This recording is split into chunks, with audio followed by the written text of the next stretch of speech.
My name is Bert Dunk, and I'm a director of photography. I was born in Regina, Saskatchewan. I was brought up in the prairies. My buddy's brother was the local projectionist.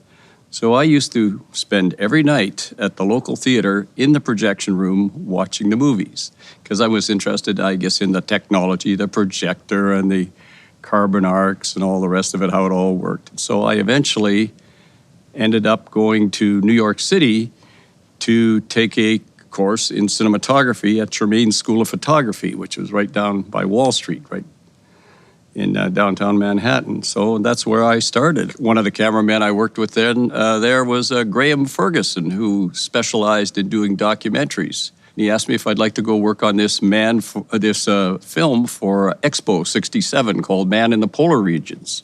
So I did. We did this documentary across the Arctic, 2 cameras mounted on the nose of a plane, and we had a great old time. Graham Ferguson later was one of the founders of IMAX Corporation. And of course, there was a CSC Awards, I think about 3 or 4 years ago, and Graham told the story about when I had to throw all the equipment out of this plane we were in because we got dirt in the fuel tank. It turned out later, dirt in the fuel line. And we had just been flying right at a fjord and just pulled up and lost an engine. And we had to fly for 2.5 hours down the fjords, we couldn't get above, and landed in a little place called Mary River where we were stranded for a week. Fortunately, the plane had been set up for surveying, and it had a plastic window in the bottom. So I ended up using the tripod and everything and threw out all of the equipment to keep us from going down. I would have thrown the seats out if I could have got them.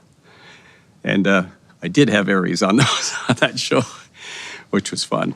Yes, a camera operator I met at MGM, a guy named Till Gabani, one of the great camera operators, who was actually one of the first early adapters of Airflex. He was a great handheld cameraman. So he'd made up shoes that had foam rubber about that thick on the bottom that he would use for his handheld shooting of that. So he got a pair made up for me, and I actually used those again on Black Christmas for all of my handheld stuff when I was creeping around. So it worked great. So it was really one of those little tricks that really worked. Sometimes they're the silliest little things that really do the trick.